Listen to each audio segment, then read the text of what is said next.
Então, boa noite para todos, sejam bem-vindos.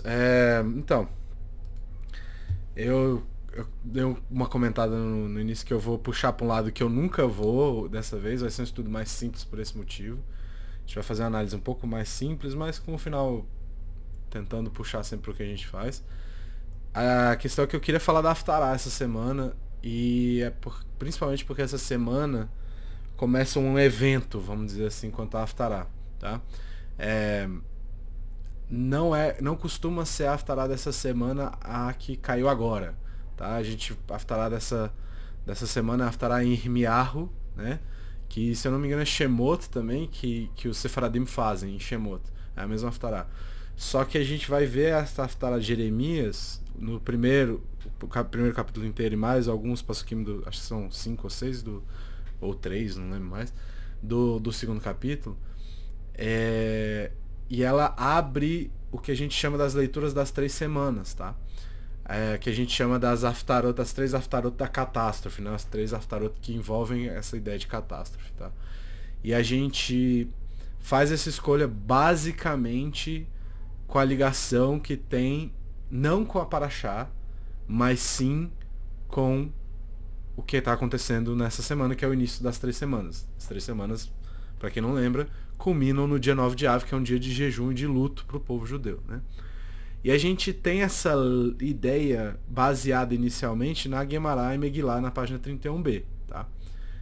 Eu coloquei aí só pra gente ter dar uma citadinha, né, onde a gente está, né? Então ele diz assim, número 1, quando Rosh Chodesh Av ocorre um Shabat, fazemos a leitura da Haftarah Chodeshechem ou Machem, tá? Que é basicamente essa Parashá Irmiarro, é uma passagem no passo 14 que ele cita, né?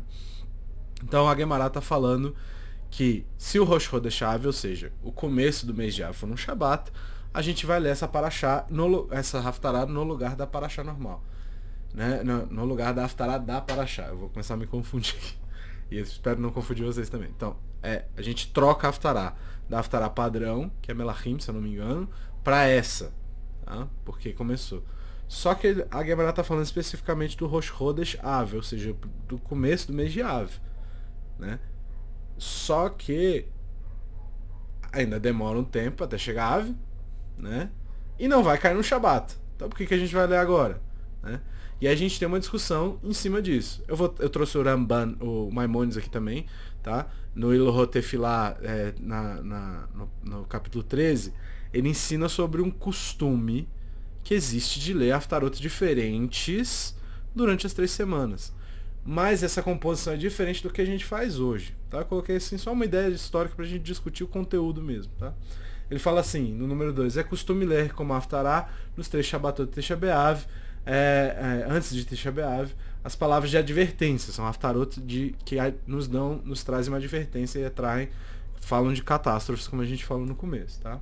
Primeiro Shabbat lemos Haftarah Divrei Irmiarro, que é essa parte que a gente vai ler hoje. A segunda vai ler o Razon Eshayahu, que é outra parte de Isaías, tá? E a terceira é Erra Hayetá Lezoná, que é uma outra Haftarah. Como eu disse, a gente não faz essas, tá? Na verdade a gente faz a primeira, a gente faz a segunda, mas não nessa ordem. A terceira a gente faz diferente. Na verdade a terceira seria Razon Eshayahu, tá? E aí o costume de ler esses 2 primeiros capítulos de Irmiarro e o primeiro capítulo de Eshayahu vem da Tosefta e Megillah, tá? Que a gente sobre Rosh Chodesh Av.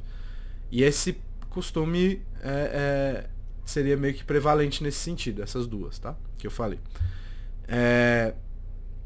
A questão é que quando esse é o costume dentro de Israel, né? E isso é um reflexo do costume que a gente faz hoje. Mas os Medrashim, dentro de uma Pessikta, que é uma outra fonte, elas vão fazer o quê? Elas fazem, de acordo com o Shabbatot no ano, elas vão dividir a Haftarah das 3 semanas do jeito que a gente faz hoje, que é o que eu falei. Divrei Irmiarro, a primeira que a gente vai fazer hoje. A Shimu, que também é Irmiarro, um pouco mais pra frente. E Razon Eshayahu, que é essa advertência que Isaías vai dar depois. Eu ainda não decidi se a gente vai falar das 3, mas semana que vem a gente vê o que faz. Mas eu queria muito introduzir essa ideia, que é uma ideia que poucas pessoas conhecem. Que a gente muda a Haftarah por causa, não da Parashá, e sim da época do ano que a gente está, tá? E essas Haftarot são lidas durante esse período. E esse é um costume que está no Shulchan Aruch, tá? Tá bem descrito no Shulchan Aruch, lá no 428, tá? Na seção 428. E esse costume é comum para os judeus em geral, não é só uma coisa Askenazi, nem só uma coisa Sefaradim, tanto Askenazi como os Sefaradim fazem, tá? Então, quando a gente expande esse costume de Rosh Chodesh para 3 semanas, né, antes do dia 9 de Av, e a gente vê essas diferenças, o que é que cria aqui, né? A gente cria essa ideia de existir uma mensagem importante, mais importante do que a conexão com a Parashá, por causa da época do ano. Porque qual que é o objetivo básico de uma Haftarah? Seria você oferecer durante uma semana específica um guia espiritual vindo a partir de profetas. Tá? Os profetas ensinam uma coisa que o judeu comum, entre aspas, pode aprender. Tá? Só que aí você vai dividir isso de 2 formas diferentes. Você divide isso de acordo com a paraxá da semana, e existe esse entendimento muito forte, essa tradição muito forte dentro do judaísmo, que a paraxá e, consequentemente, a haftará da semana estão diretamente ligados com a semana nas quais elas caem. Tá? Então, se a gente tem só a paraxá e não tem uma coisa maior, vamos dizer assim, dizer que a paraxá é pequena é brincadeira, mas se existe uma coisa além da paraxá, você força uma outra mensagem. Basicamente essa é a ideia. Então, se você tem uma necessidade especial, como é o caso das 3 semanas, que são semanas já que mudam um pouco nosso ponto de vista do mundo, a gente dá uma baixada na alegria e tudo mais para observar o mundo, o que a gente faz? A gente usa a haftará para lembrar a gente dessas coisas. Porque a paraxá não pode mudar. Vai mudar em certos dias, principalmente em Hagim, né, nas festas. Mas nesse caso a gente não vai mudar a paraxá. Né? Quando a gente não tem essa necessidade especial de uma festa ou das 3 semanas, como é o exemplo de agora, a gente usa a paraxá semanal, certo? Mas quando o calendário dita pra gente uma necessidade mais forte, aí a gente tem que ir atrás dessa necessidade maior, que é o que basicamente a vida espiritual pede nesse momento. Tá? Então o que acontece a partir de agora? E aí eu vou entrar na haftará de verdade e a gente vai discutir um pouquinho de Irmiarro, o personagem em si. Tá? Nos próximos 2 meses e meio mais ou menos, nenhuma das haftarot vão estar ligadas diretamente com a paraxá. A partir de agora são haftarot que estão ligadas com outras coisas, com outras situações que vão aparecer, tá? Então vamos lá. Dito isso, né, a introdução necessária, eu queria falar um pouquinho de Irmiarro, um profeta que ele é diferente do que a gente está acostumado, tá? Jeremias é um cara que está envolvido de uma forma diferente com o povo, vamos dizer assim, tá? E eu queria observar Irmiarro a partir de um personagem que todo mundo tem mais contato, que é Moshe. Moshe Rabbeinu, e quando colocado em comparação com Irmiarro, a gente vai ver diferenças muito grandes. E é interessante porque normalmente quando você escolhe uma haftará para uma paraxá, que a gente não está fazendo hoje, ela está ligada com a paraxá, de alguma forma. Ela ensina alguma coisa que está ligada diretamente com a paraxá. E como eu falei, a paraxá Shemot, que é quando Moshe vira Moshe, os sefaradim usam essa paraxá, essa haftará, que a gente está lendo hoje. Tá? Então existe uma ligação entre os dois. Faz sentido a gente comparar Moshe e Irmiarro. Então a gente vai puxar isso para a gente ter um ângulo exegético para poder aprender alguma coisa com a haftará hoje. Então vamos lá. Se a gente comparar as 2 histórias, o que acontece? A gente vai ver o quê? Voltando para Moshe lá, quando Hashem fala com ele, você vai ser o líder do povo. O que ele fala? Negativo, eu não dou conta. Quem sou eu, né? Ele se opõe fortemente à ideia de que ele vai ser líder do povo, certo? Enquanto Irmiarro até se opõe no começo. Mas ele fala, mas se você me der o apoio, ele fala para Deus, né? Se você me der o apoio e a força para fazer isso que você está me pedindo, eu faço. Né? E é mais interessante que Irmiarro tem um argumento bem montado, um argumento que todo mundo aqui provavelmente se identifica de alguma forma, que que seria, no caso,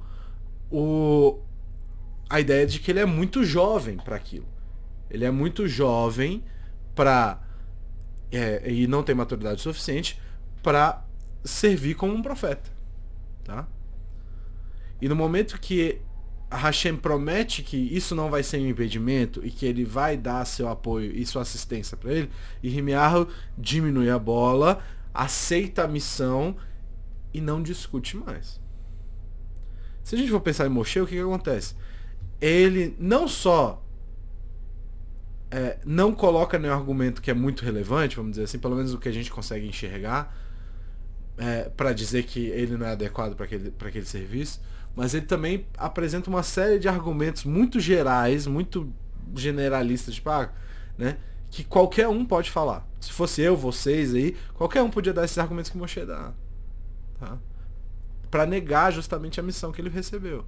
O argumento de quem sou eu que vou poder chegar na frente do faraó e que vai tirar o povo de Israel do Egito, eu não sou ninguém. Né? E isso é uma testemunha da humildade de Moshe, efetivamente. Mas não constitui em si uma explicação do porquê que ele não é adequado para aquele trabalho. Quando você fala para Irmiarro, você vai ser um profeta, mas um profeta é uma espécie de uma liderança. Eu sou um moleque. Quem que vai me dar ouvidos? Ninguém. Né? Faz sentido o argumento dele. Moshe falar que, quem sou eu? Né? Argumento um pouquinho, né? E aí, e isso se torna real quando Moshe faz aquela pergunta, né, famosa, né? Quando eu chegar na frente do povo de Israel e dizer para eles que o Deus dos seus pais veio até mim e me mandou até vocês, eles vão perguntar qual que é o teu nome. O que eu digo para eles? Essa pergunta é famosa, né? E aí a gente não tá lidando aqui com um erro, uma falha de caráter ou de personalidade ou das habilidades de Moshe, mas sim com um não entendimento, na verdade uma falta de vontade, às vezes até, de aceitar a missão que ele está recebendo. Né? Diferentemente de Irmiarro, que aceita quando Hashem fala, não, eu vou te ajudar. Ele abandona completamente os argumentos dele e basicamente aceita. Né? Moshe não fica não deixa de ser inquieto, aliás, não fica quieto quando Hashem fala que certamente, essa é uma frase que Hashem fala, certamente estarei contigo, né? E ele não para por aí, ele continua argumentando e continua discutindo com Deus, até o ponto de que Deus fica com raiva dele, né? Então a conclusão que surge a partir daqui, de tudo isso, é que o Irmiarro não tem medo, Jeremias não tem medo de aceitar essa missão profética, e ele simplesmente comenta de que ele é inapropriado para o trabalho, mais uma vez que Deus promete ajudar, ele aceita. Isso é suficiente.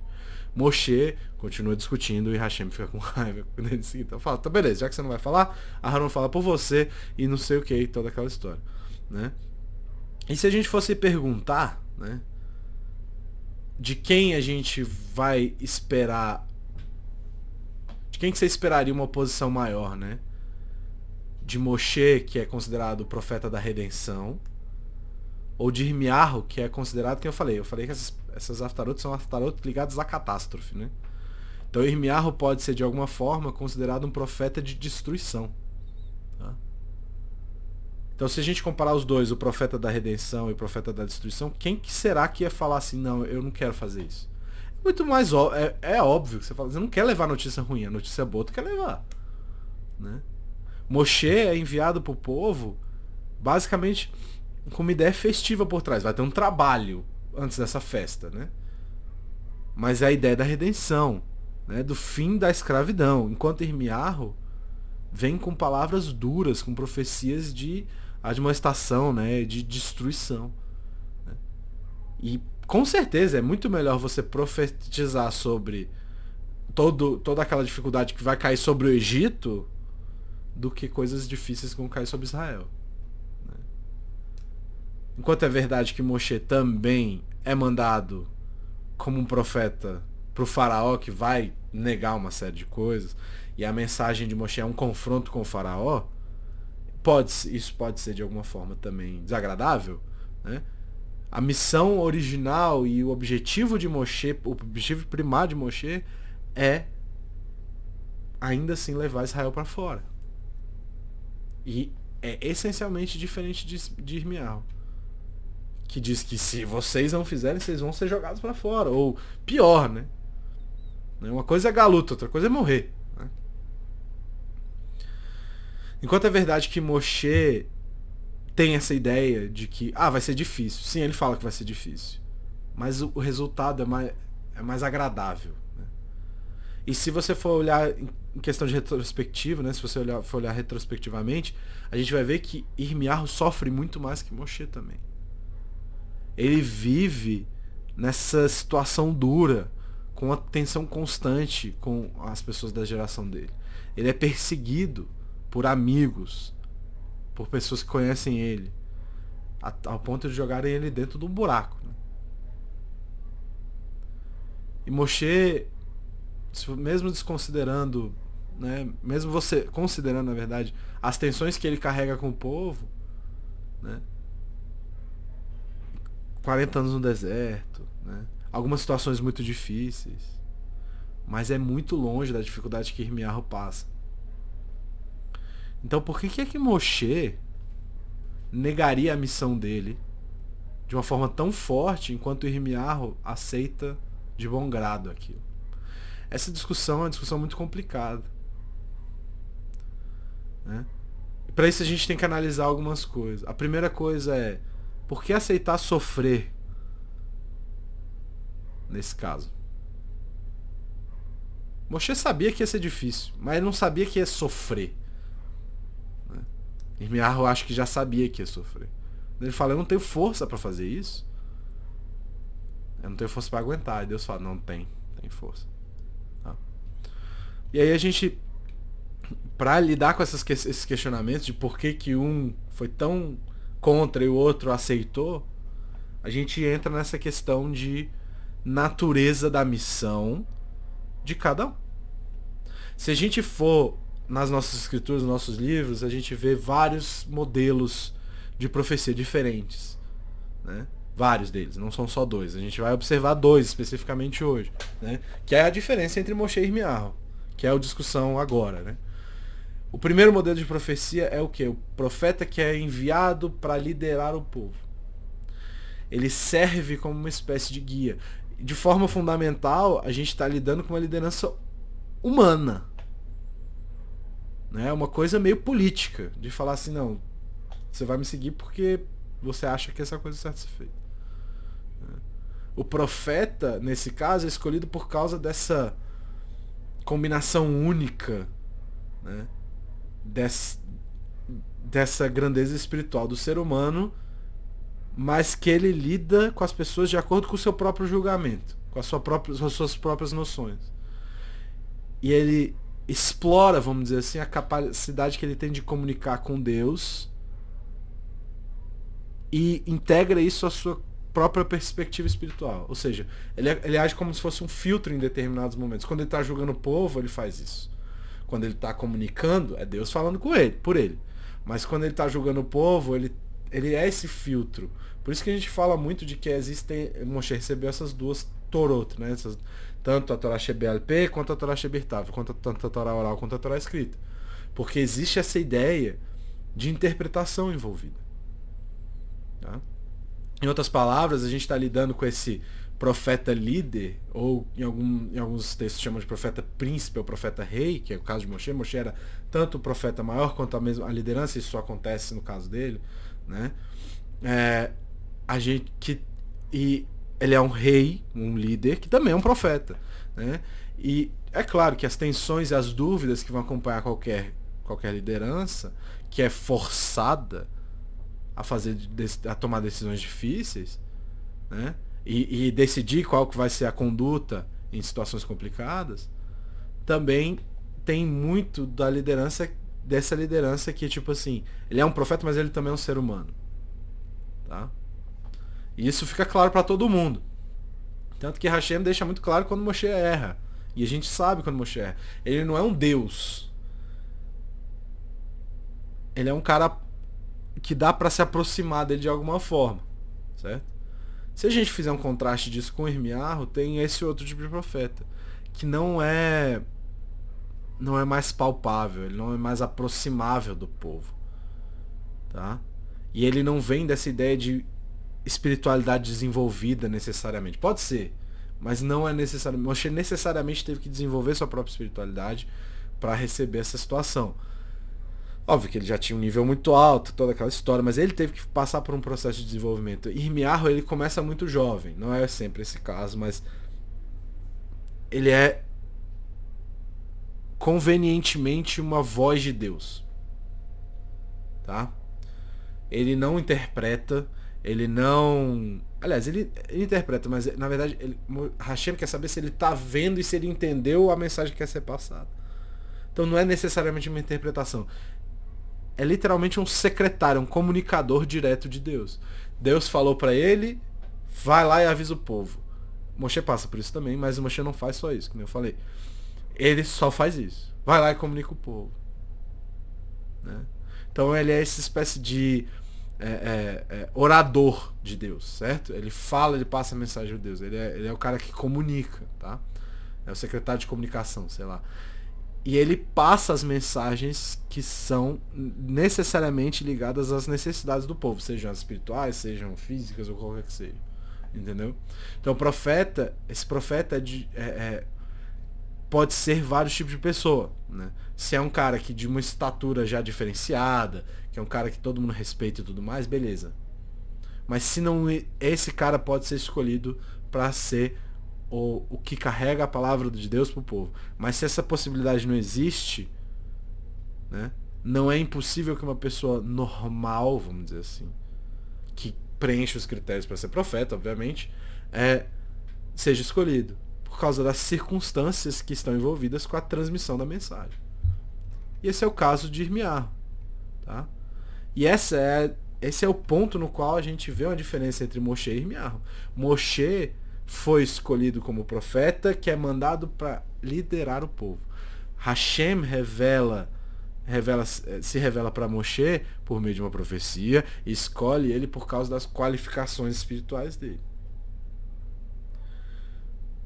Mas esse cargo em si é político, é uma liderança política também. Tem a parte espiritual, mas também tem a parte política. Tá?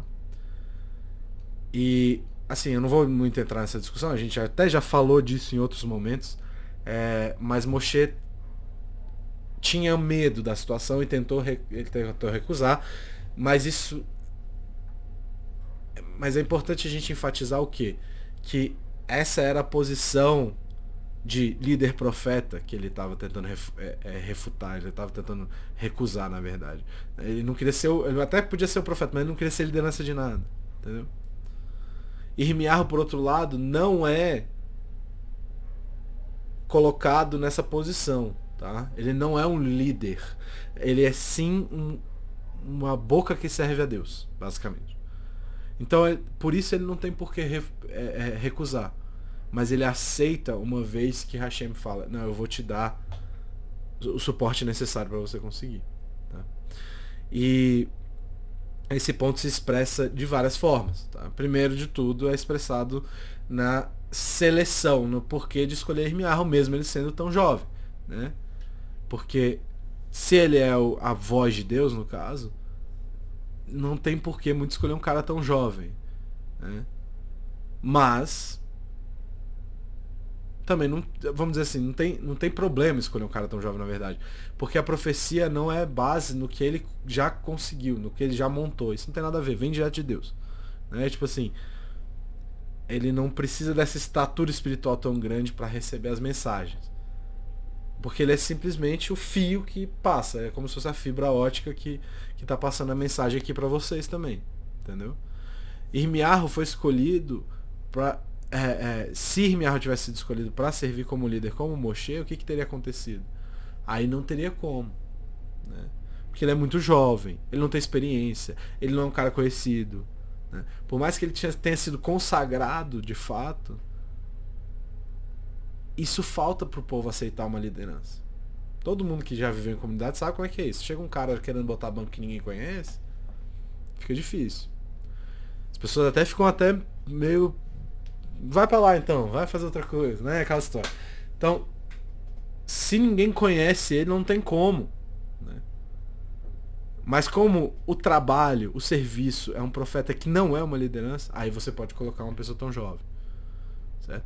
É um cara que estuda muito e que de vez em quando fala, ó, isso aqui é meio assim, não é não? Aí entra uma discussão a partir disso.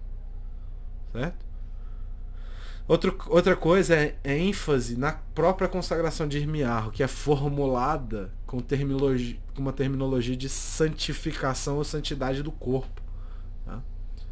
Que está conectada diretamente com esse fato de que ele vai servir como um instrumento para Deus. E aí, tá no número 3, esse ponto aí. Que Hashem fala, eu já número 3, lá, eu botei Shayar, mas é Irmiarro, tá? Depois. Nossa, eu botei Shayar em todos, né? Tá, é Irmiarro, tá? Jeremias. Então diz assim, eu já te conhecia, depois eu mando um corrigido. Eu já te conhecia antes de te formar no útero, e antes de nascer te consagrei como um profeta para as nações. Tá? Então essa é semelhante a essa ideia de santificação que outras pessoas passam, que é o Cohen. Um Cohen que vem daquela linhagem que não é quebrada, também meio que passa por a mesma situação. Tá? Porque ele está conectado com o fato de que o Cohen, o sacerdote, é essa estrutura, né, que pode estar dentro do santuário, dentro do templo, para servir a Deus com o seu corpo. Mesma coisa. Porque assim, o Cohen, ele não é importante. No serviço, por exemplo, no sacrifício, ele tá lá só para agir. Ele não tá lá para chamar mais a atenção de ninguém. Por isso que não pode ser. Ele não pode chamar atenção de jeito nenhum. Por isso que ele tem que vestir sempre o único que chama atenção é o Cohen Gadol. E mesmo assim, porque ninguém vê ele lá dentro na hora que ele tá servindo de fato. Aí lá dentro ele não chama mais atenção que Deus, mas só tá ele e Deus, então não faz muita diferença nesse caso. Tá? Então, se a gente for buscar a explicação de porquê disso, o Radak, ele explica isso de uma forma muito interessante. Ele fala essa ideia de eu te santifiquei, eu te consagrei, né? No sentido de que você está apto na questão de santidade. E quando ele fala eu te conhecia, eu já te conhecia, né? No sentido de grandeza, você já era uma alma grande, né? Então, de acordo com isso, a gente poderia perguntar, né? Todos os profetas e pessoas justas e tzadikim, né? Assim como as pessoas ruins, Hashem sabe e reconhece eles antes deles serem formados. Fala assim, beleza, você tem potencial de ser isso, você tem potencial de ser aquilo, Hashem já sabe disso. Isso nos ensina que o Irmiarro, uma vez quando ele foi formado, existiu uma situação. Os pais dele cuidaram quanto à santidade e a pureza durante suas vidas e durante a gravidez, para que o profeta pudesse ser consagrado antes mesmo disso. Certo? E aí o Maimônides, ele escreve que isso se aplica a qualquer tipo de profeta. E é isso que eu falei de, se você pode ser novo, você pode não ter construído muita coisa, mas existe uma coisa que existe uma base que deve ser cumprida, né? Existe uma preparação natural durante o tempo da tua formação para você ser capaz de ser profeta no futuro. E de acordo com Maimônides, a gente pode perguntar o seguinte: por que que isso não é dito sobre nenhum outro profeta e só sobre Irmiá? Por que que a gente não tem essa história com nenhum outro profeta, só com Irmiá? A gente pode dizer que é porque Hashem sabia que Irmiarro tinha esse potencial de recusar a missão. E ele fala isso para Irmiarro, né, que ele está preparado para ser profeta desde antes do útero, para dar força para que o coração de Irmiarro aceite a missão de Hashem. E aí a pergunta que surge a partir disso é: tá, Moshe também recusou, e aí? E aquela história de que Moshe nasceu já circuncisado, que não sei o que, né? Hashem não falou essas coisas para ele. E a resposta é relativamente simples. Hashem dá para ele um outro tipo de força, né? Dá a força do seu coração a mesma força a partir do sinal inicial, que é a sarça ardente, né? O arbusto pegando fogo, que é uma profecia, querendo ou não. E outros sinais ele vai dar diante do faraó, que são outros milagres que vão acontecer, as 10 pragas, por exemplo. Certo? Então, de acordo com a explicação do Radak, quando Hashem fala, antes de você chegar no próprio útero, eu já tinha te consagrado, te santificado, a gente está lidando com esse conceito de santidade, que basicamente quer dizer que uma pessoa nasce com capacidades ou não de ser profeta. Né? De acordo com essas duas explicações que a gente viu, o Radak ele se chateia um pouco com a ideia de que não é falado, isso não é dito sobre os profetas, né? E aí o que é dito? Só Irmiarro foi santificado assim, né? Não, mas ele teve que receber essa mensagem de que você foi preparado mesmo pelos seus pais e por mim antes de você ser criado. Isso se reflete inclusive com Shimshon, tá? Com Sansão, Shimshon Agibor, tá? Que também é tá basicamente seguindo a mesma lógica, tá? E parece que isso vai estar conectado também com um ponto que já foi mencionado antes, tá? Que é essa ênfase na habilidade desse corpo santificado de servir como como essa ferramenta de Deus que nem são os Kohanim. Porque o Kohen, que pode servir no templo, que recebe o título de Kohen, não pode, tem uma série de limitações. O pai, por exemplo, não pode, tem que casar com uma pessoa assim, assim, assado, não pode ser assado, não pode ser de outro jeito, tal, tal e tal. Então, desde o começo tem essa preocupação para se manter a linhagem. A mesma coisa com o profeta, tá? Então, o profeta, que é simplesmente essa ferramenta, ele passa por isso. Agora, o profeta líder, por outro lado, não serve só como um instrumento de Deus, mas ele tem uma grandeza humana também. Ele tem uma grandeza reconhecidamente humana, que é o ato de se construir. Então a definição, como você escolhe efetivamente, como você define quem é um profeta, é diferente. Né? E aí quando o Radak vai discutir essa questão do Rambam, né, ele vai assumir que a santidade, que não é só de Irmiarro, joia, beleza, mas que disse isso para que ele não desista da questão da profecia. Mas quando a gente vai em Moshe, que também recusa a profecia, ele não recebe o mesmo fortalecimento. Por quê? Porque ele recebe outros tipos de fortalecimento. Eu vou dar um grande sinal no seu coração, que é o sinal da sarça ardente, e outros sinais que são as pragas do faraó. E essa resposta ela cabe muito bem no que a gente já falou. Irmiarro é aquele que é um profeta orador, que é aquele profeta que só age, ele age, Deus fala, vai lá e faz, ele só faz isso. Né? E ele tem que ser esse indivíduo que só faz as coisas certas, vamos dizer assim, sem desviar do que foi dito, ele tem que ter esse envolvimento com santidade de corpo inteiro. Não que Moshe não tenha isso, tanto que a gente vê todas as questões semelhantes. Porque Moshe também agia dessa forma em vários momentos. Então ele se separa da mulher, ele para de fazer certas coisas e tudo mais. Né? Mas Moshe recebe outro tipo de coisa. Né? Moshe, que hesita, ele recebe outras ferramentas para fortalecer não só o coração dele, mas também as habilidades políticas dele, que são necessárias para aquilo que ele vai fazer. E aí tem uma outra expressão aí no 3, que fala assim, te consagrei ainda antes de nasceres e te consagrei como um profeta para as nações. Não, pera aí, pausa. Essa expressão profeta para as nações é meio estranha, né? Parece, inclusive está conectado com tudo isso que a gente falou. Na verdade essa expressão é uma das partes difíceis, tá? Porque a missão primária de Irmiarro, qual que é? Não é nações, e sim Israel. Então por que ele está falando nações aqui? Tá? Os nossos comentaristas oferecem várias explicações para resolver esse problema, tá? Mas a gente vai explicar essas palavras de uma forma um pouco diferente. A gente vai Eu não expliquei ainda, então não posso dizer isso. Mas a gente vai direcionar para Israel como uma nação, vamos dizer assim. As nações como Israel incluída nelas. Ou com todas as nações, Israel sendo as nações, porque tem nações dentro de Israel, né? Ou nações todas incluindo Israel, tá? Mas esse que é o negócio.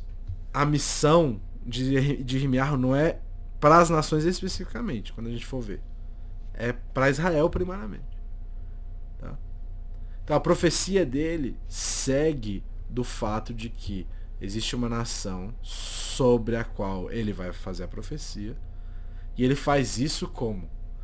Entregando a palavra de Deus do lado de fora. Isso é muito interessante. Como assim do lado de fora? Se a gente voltar para Moshe, o que é que Moshe faz? O profeta líder, nesse caso, ele está liderando o povo. Então ele vai na frente.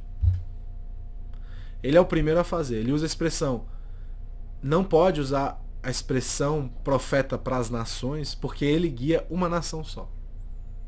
Então Moshe não recebe esse título de profeta para as nações. Ele guia só Israel. Tá? Mas ele está dentro do que está sendo guiado. Tá? A questão é que a perspectiva de Irmiarro não é de dentro. Ela é de fora. Ele não vê Israel. Ele obviamente faz parte. Mas a profecia dele é como se falasse assim: eu tô vendo aqui de cima. Eu tô em cima de uma torre. Eu não tô no mesmo lugar que vocês. Então vocês têm que atentar porque eu tô vendo. Então quando ele fala para as nações, ele está dizendo no sentido de que ele está do lado de fora, olhando para Israel do lado de fora. Ah, mas ele está dentro. Sim, mas não como profeta. Como Irmiarro, ser humano, e a gente vai ver essa distinção depois, ele faz parte de tudo que está sendo dito por ele mesmo. Agora, quando ele está dizendo, ele está de fora. Tá? E, dito tudo isso, a gente pode entender o final do diálogo também, tá? Eu não botei... Depois, quem não leu a Haftará, é uma Haftará muito interessante, é bem, bem legal. A gente vai passar pelas partes principais, mas é bem interessante. No número 4, diz o seguinte, no capítulo 1, no Passuk 9. Então Hashem estendeu sua mão e tocou minha boca, e Hashem me disse: eis que em tua boca ponho minhas palavras. Exatamente o que a gente está discutindo, né? Ele está definindo agora qual que é a consagração dele ao colocar as palavras na boca dele, né? Colocar as palavras de Deus na boca de Irmiarro. E o que a gente disse é que Hashem usa ele como isso, ele é uma boca, né? Então ele coloca as próprias palavras, Hashem coloca as próprias palavras na boca do profeta. E essa é a razão pelo qual ele encosta a mão. Hashem não tem mão, tá? É tipo, Irmiarro sente a mudança acontecendo na boca, né? E a gente tem um contraste com Moshe. Qual é o sinal que Moshe recebe? Ele recebe tanto, ele passa tanto pelas mãos dele quanto com o cajado, né? Engraçado que o cajado é esse, a gente vê vários, o cajado é usado pelos pastores porque os pastores são um tipo de liderança, né? Que vão lidar com as ovelhas, ou com outro animal, mas o cajado tem esse significado de liderança política também, tá? Porque o objetivo dos sinais de Moshe não é fortalecer os poderes proféticos dele, vamos dizer assim, mas sim sua liderança como ser humano. Então os símbolos não são a boca. Os símbolos de Moshe não são a boca, apesar de a gente falar muito de Moshe ser gago e tudo mais, o símbolo é tanto a mão, lembra da guerra lá, né, com Amaleque, que ele levanta os braços quando o povo começava a ganhar. Se ele soltasse os braços, o povo começava a perder. Então, tanto a mão quanto o cajado são sinais e representantes dessa liderança prática e política de Moshe. Enquanto isso, Irmiarro é sua boca, é uma coisa que é o que ele fala. Tá? Agora imagina viver nessa situação, você não pode fazer nada errado. Você tem que buscar a verdade o tempo inteiro. Ah, Moshe podia fazer coisa errada? Não é mesmo, mas a interpretação dele é diferente das coisas. De novo, porque ele ainda ele se vê como um ser humano quando está tratando com as coisas de Deus mesmo assim. Agora, Irmiarro meio que deixa a sua humanidade para trás, fala, e aí ele volta a ser humano. Vamos dizer assim, mais ou menos. Tá? Então a conclusão é que a gente tem que notar que durante o restante do livro existe uma tensão muito grande entre Irmiarro o profeta e a pessoa que vai ter a experiência da destruição e do sofrimento de Israel. Né? Então a gente tem de um lado esse indivíduo, ser humano, que é normal, que não teve nem tempo de crescer direito, presenciando e tendo essas experiências horrorosas. Do outro lado, a gente tem o profeta que vai avisar das catástrofes que vão surgir. E isso deve ser desesperador. Frequentemente o livro vai descrever esses pontos de fricção que vão gerar crises em Irmiarro, ou quase gerar crises. E elas não são contraditórias para a nossa avaliação de que Irmiarro é essa ferramenta de Deus, porque ele continua sendo ser humano. Na verdade, fortalece, né? Porque o indivíduo privado Irmiarro tem suas experiências pessoais. Mas existe essa tensão, essa dualidade, que é uma tensão dentro dele. Né? Que vem do fato de que metade dele é ser a voz de Deus. E por mais que ele tenha outra perspectiva do que está acontecendo, ele não pode botar essa perspectiva dele para fora na hora que ele está fazendo o trabalho dele. Ele vai a perspectiva sempre de fora. Não que Deus esteja fora da gente, mas Deus olha pra gente num amplo, no macro. E Irmiarro serve para mostrar isso. Enquanto, voltando a Moshe, o profeta líder sempre é capaz de representar o ponto de vista do ser humano, mesmo diante de Deus. E isso diminui a tensão. Moshe discute com Deus o tempo inteiro sobre certas coisas. Discute, então se você for matar todo mundo, me tira. Também não quero aparecer, não quero surgir. Não vai fazer nada junto comigo. Então ele alivia essa tensão várias vezes. Porque o serviço profético dele, na verdade, é uma forma de apresentar e expressar a perspectiva divina. Né? E a tensão é menor. Agora, no caso de Irmiarro, a tensão é muito maior, porque ele não pode interpretar, ele só pode falar. Tá? A gente tá acabando já. Então eu queria só, antes de finalizar, eu queria só terminar, chegar em outro ponto que é importante disso que a gente está discutindo, que é essa relação recíproca entre as várias partes da Haftarah. Tá? E aí é bem facinho de ver que a Haftarah, na verdade, tem 4 profecias. Né? Nesse capítulo e um pouquinho, tem 4 profecias. A primeira é a de consagração, que a gente meio que já discutiu. A segunda seria uma profecia que é chamada do cajado e da amendoeira. A terceira é da panela que está fervendo. Tá? E a quarta é a profecia que lida com Israel buscando Deus mesmo mesmo no deserto. Tá? E aí a profecia de consagração não é necessariamente uma profecia que se relata, que lida com Israel. Tá? Mas é só para Irmiarro. É uma profecia individual. Tá? Que vai lidar especificamente com a natureza da profecia de Irmiarro, que é o que a gente está discutindo aqui. A segunda profecia, ela vai lidar com justamente o que eu falei, né? A árvore, a amendoeira e o cajado, que também lida com a natureza da profecia de Irmiarro. Quando você for ler lá, você vai ver que a gente tem um pedacinho dela aqui. Na verdade, o final dela.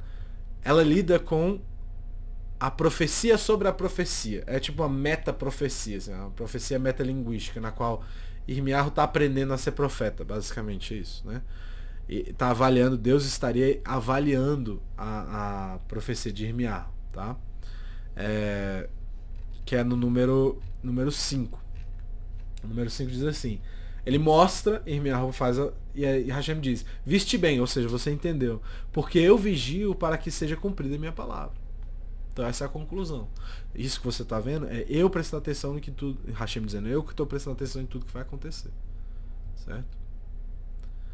Então, ela não tem essa ideia de ser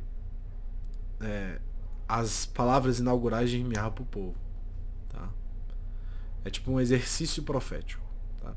Entre ele e Deus. Dito isso, a gente tem que examinar a terceira profecia, que é essa da panela fervente, né? E aí a gente observa isso a partir dessas duas coisas que eu já falei. Tá? Primeiro, diferentemente da profecia de consolação, que tá no final da Haftará, né? Que tá aí no 6, que eu fiz o favor de não colocar o Pasuk. Eu pulei aí. Deixa eu abrir aqui rapidinho. Ai, ai. Só um segundinho. Ainda bem que tá aqui do lado o negócio. Aqui. É no capítulo 2, tá? Capítulo 2. O capítulo tá certo aí, só que eu só coloquei o hebraico. Aqui. Que ele vai dizer assim, no 2, no Passuco 2, ele diz o seguinte: vai e clama aos ouvidos de Jerusalém, assim disse Hashem, lembro-me da benevolência que tiveste comigo na tua mocidade, do teu amor por mim quando eras noiva, e de quando me seguias no deserto, numa terra deserta. Depois eu leio o outro Passuco que tá aí, tá? Só essa parte. Então, vai, diga, né? Como é que é? Vai e clama aos ouvidos de Jerusalém. Então, quando ele diz isso, ele está falando que Irmiarro, não está dizendo que Irmiarro deve ir lá falar para o povo. Né? E assim, a gente tem que ter uma ênfase aqui nesse livro, e que várias partes desse livro, na verdade, o profeta é dito para ir lá e fazer a profecia. Né? Então essa expressão não é uma expressão única da profecia de consolação especificamente. Tá? Então quando a gente vê a profecia, vai lá e chora aos ouvidos de Jerusalém, e clama aos ouvidos de Jerusalém, a gente fala pro povo, né? Ele está falando pro povo que a profecia, ele está falando isso já pro povo. Enquanto a profecia que a gente vai ler agora, que está no número 7, vem a minha palavra de Deus, de Hashem, perguntando pela segunda vez e dizendo, a segunda vez porque a primeira foi a da árvore, tá? O que vês agora? E respondi, vejo uma caldeira fervente que efervesce no seu lado norte. Tá? Essa parte da profecia não é dita para o povo, mas é uma mensagem privada, vamos dizer assim, só para Irmiarro, tá? Que cabe justamente nessa ideia. Então, beleza, você entendeu o que é já. Agora, a segunda vez que eu vou falar, vê a minha palavra de Hashem perguntando pela segunda vez, né? Enfatiza essa conexão entre a profecia dele aprendendo a ser profeta com o que ele vai presenciar. Tá? Mas qual que é o significado dessa caldeira fervente aí, né? Qual que é o significado? Por que que essa é uma mensagem privada e não pro povo? Parece que essa profecia vem para Irmiarro para dizer, olha, tua missão não vai ser fácil, tá? Você vai ser um profeta de destruição. É isso que essa profecia está dizendo. Então você tem que saber e se preparar para o fato de que você vai passar a maior parte do seu tempo lidando com a ruína e com a destruição. Essas visões da caldeira fervente são visões de raiva, vamos dizer assim, né? De que são basicamente previsões de que reis de outros lugares vão vir para destruir Jerusalém. Né? Antes, e você tem que saber disso antes de você começar suas missões. Então, basicamente, a Hashem preparando Irmiarro para o futuro que está vindo. E para finalizar, se a gente pensar se isso é verdade, isso nos leva a uma conclusão muito importante. Né? Qual que é a primeira profecia de fato de Irmiarro? Que é essa que eu não coloquei aí na tradução. Tá? A primeira profecia de Irmiarro é essa, que eu vou reler aqui a primeira parte de novo. Vai, clama aos ouvidos de Jerusalém, e assim disse Hashem. Lembra-me da benevolência que tiveste para comigo na tua mocidade, do teu amor por mim, quando eras noiva, e de quando me seguias no deserto, numa terra deserta. Por isso, Israel é considerado por Hashem como um povo sagrado, assim como a primícia de sua colheita. Todos que tentarem aniquilá-lo se farão culpados, e sobre eles advirá o mal, diz Hashem. Mas peraí. Irmiarro não é um profeta de destruição e ruína? Basicamente ele lembrando que Deus ama Israel, Deus ama o povo. Essa é a primeira profecia dele. E ele vai dizer isso já sabendo qual que é o trabalho dele. Porque a gente viu que eles conversaram antes, né? O que é que está acontecendo aqui? E essa é a grande lição da Haftará, tá? Pra gente como seres humanos normais. As primeiras palavras de Irmiarro não são admoestação, não são profecia de destruição. São o que a gente chama de consolação. Né? Lembra de onde que você vem. Lembra o que tudo isso representa. Lembra todas as coisas boas que Deus fez por vocês. Lembra tanto da conexão que Hashem tem com você, individualmente, você povo, quanto da compaixão e o amor que existe entre esses dois indivíduos, entre essas duas coisas, né? Por quê? Uma pessoa que te ama, mãe, vou dar um exemplo de mãe aqui. Às vezes fala, não faz tal coisa. Aí você fala, vou fazer. Mas ela não faz tal coisa, não é pra ser chata. É porque ela te ama e ela não quer ver você cometendo erro. A partir do momento que você aprende que a pessoa na verdade está te falando para não fazer um negócio, não é porque ela é chata e sim porque ela quer ver teu bem, você tende a ouvir melhor as coisas. A primeira coisa, antes de você tentar corrigir alguém, primeiro é tentar se corrigir. Essa é a primeira coisa. Mas a gente está falando de profeta e de Deus. Então são coisas que estão fora, que nem a gente falou. Irmiarro está fora. Ele não se inclui. O profeta não se inclui naquela frase. Ele se inclui como o indivíduo, mas não como o profeta. Mas você tem que primeiro demonstrar o amor antes de corrigir. Uma crítica que vem de alguém que gosta de você e claramente te ama e você ama também é muito mais bem aceita do que uma crítica de uma pessoa que você nem conhece. A gente falou no começo. O cara acabou de chegar na comunidade, chega dando um monte de pitaco, dá brilho. Não quer saber, não conhece, não sei nem quem tu é. Agora, se for aquela pessoa que tá sempre lá, tá sempre ajudando, que tá sempre trabalhando, fala, gente, acho que isso aqui não tá legal. Vai todo mundo dar ouvido. Porque por mais que aquela pessoa esteja criticando cada um dos indivíduos que tá fazendo o que tá fazendo de errado, ela tá fazendo isso com amor. Ela não tá fazendo pra ser chata, ela não tá fazendo pra ter razão, ela tá fazendo porque ela quer corrigir o erro. E a lição aqui é que a gente desaprendeu a fazer isso, a gente só critica. A gente só fala mal, a gente só reclama. A gente só... fulano faz tudo errado, fulano faz não sei o que, fulano faz não sei o que lá. E aí? Não é assim que se faz. O profeta da destruição começa falando: existe outro jeito de fazer o que eu vou fazer. Eu gostaria que vocês se lembrassem disso antes. Tinha como ele não profetizar nada disso? Tinha. Tava falando com meu pai hoje.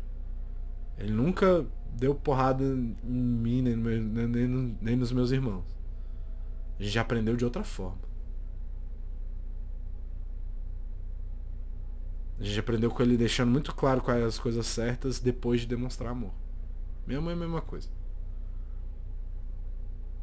Então como é que funcionam essas coisas? Deus não pode dar a porrada sem avisar primeiro que ama. Não pode dar o castigo antes. Se dá o amor primeiro. Mostra que na verdade tudo isso que...